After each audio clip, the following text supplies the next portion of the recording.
उत्तर सदन के पटल पर रखा है।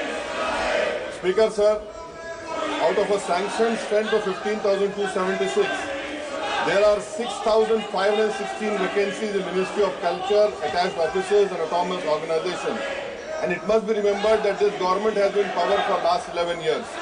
Sir, my first supplement to the Honourable Minister is, with over 67 vacancies in conservation branch and significant shortfalls across key divisions like archaeology and epigraphy, how does the Ministry assure this House that centrally protected monuments are being adequately maintained and preserved? What specific measures are being taken to address the impact of these shortages on research, heritage, management, routine conservation? The reason I ask this question, sir, that CAG report of 2013 highlighted 92 untraceable monuments. In 21, they have accepted 24 remain missing alongside 501 untraceable objects in Anthropology section. Why has the government failed to prioritize filling critical vacant ASIs? And does he know that there are water leaks, cracks, vegetation growth on Taj Mahal?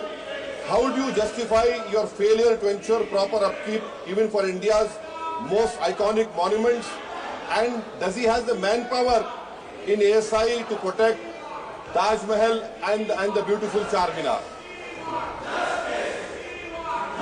माननीय अध्यक्ष महोदय, सामान्य सदस्य ने जो प्रश्न किया है थोड़ा विस्तृत, उन्होंने 5-6 तरह के विषयों को एक साथ में छूने की प्रश्न करने की कोशिश की है। मैं माननीय सदस्य के संज्ञान में लाने के लिए और आपके माध्यम से पूरे राष्ट्र के संज्ञान में लाने के लिए निवेदन करना चाहता हूं। माननीय सदस्य ने ओवरऑल मंत्रालय में शॉर्टेज ऑफ स्टाफ की बात की है।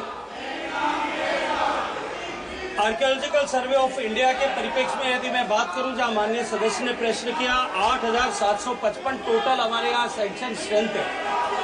और यह सही है कि वर्तमान में 4,845 कर्मचारी उसमें विभिन्न स्तर पर कार्यरत हैं। लेकिन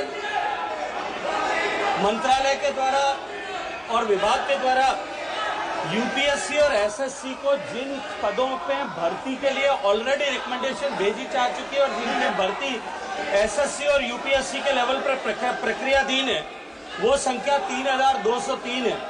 और इसके अतिरिक्त 317 पद पेंशन के माध्यम से जो भरे जाने हैं, उनकी प्रक्रिया भी विभाग में चल रही है।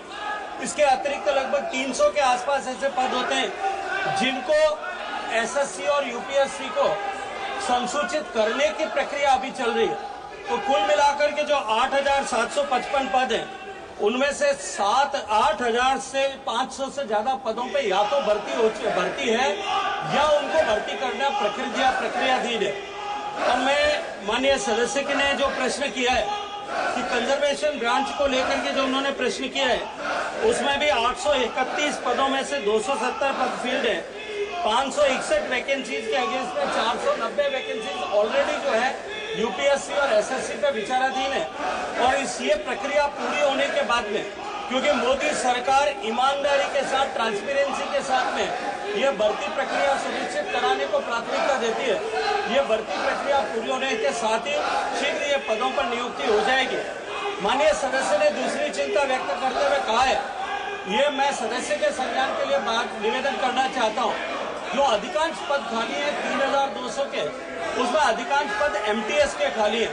और एमटीएस पोजीशन पर इस तरह का काम इम्पैक्ट न हो, उसको लेकर के हमें कॉन्ट्रैक्चुअल लेबर जो है उसमें अपॉइंट किया हुआ है। जहाँ तक ताजमहल के रखरखाव का विषय है, मैं सदस्य और माननीय सदन के संज्ञान में लाने के लिए निवेदन करना चाहता हूँ। ये सही है कि उसमें वाटर लीक का एक इंसिडेंस ऐसा ऑब्जर्व हुआ था, लेकिन लगातार बरसात होने के कारण जो परिस्थिति हुई और उसको लेकर के तुरंत जो है उसको अमेंड किया गया है। भारत सरकार पूरी तरह से संवेदनशील है, पूरी तरह से जवाबदारी के साथ में अपने ऐतिहासिक धरोहरों के संरक्षण के लिए काम कर रही है। मैं सदन को और राष्ट्र को सुनिश्चित कराने को पूरी जिम्मेदारी के साथ में कहना चाहता हूं कि माननीय प्रधानमंत्री जी के नेतृत्व में हम विरासत का सम्मान करते हुए, संरक्षण करते हुए विकास करने के लिए प्रतिबद्धता के साथ में काम कर रहे हैं। माननीय सदस्य sir, my second supplementary is, has the ministry considered the standing committee recommendation to develop a dedicated management cadre within ASI for daily administration of centrally protected monuments, including visitor management and executive measures? Do you have any plans to bifurcation of ASI into two wings, one focus on exploration, excavation and conservation, and other handling revenue generating activities.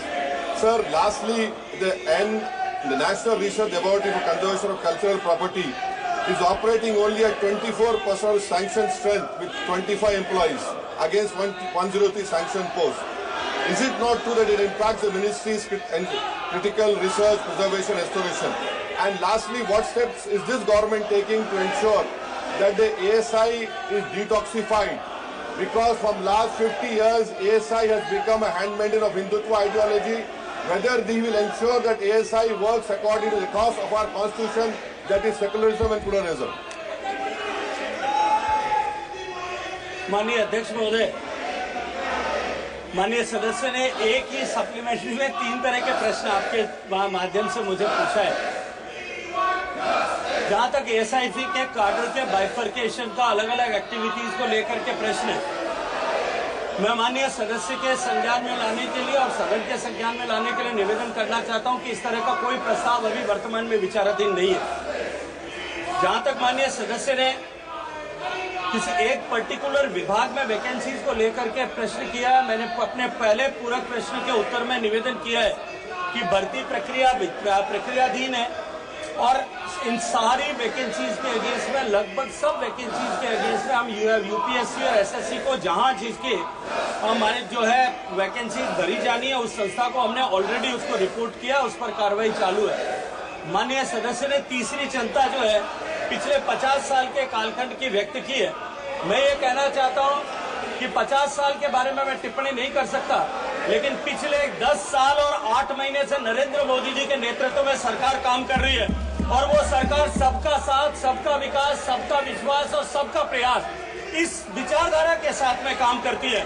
कुछ लोग ऐसे हैं माननीय अध्यक्ष महोदय, जिन लोगों को शायद पहले कभी कोई प्रिविलेजेस मिला करते थे और उनको किसी जो है पूजा पद्धति के आधार पे जो प्रिविलेजेस मिलते थे या वोट बैंक की ताकत के आधार पे जो प्रिविलेजेस मिलते थे, शायद वो अब समानता की कैटेगरी में ब्रैकेट में आने के कारण से वो प्रिविलेजेस जब से मिलना बंद हुए, शायद हो सकता है इस तरह का विचार किसी के मन में आता होगा।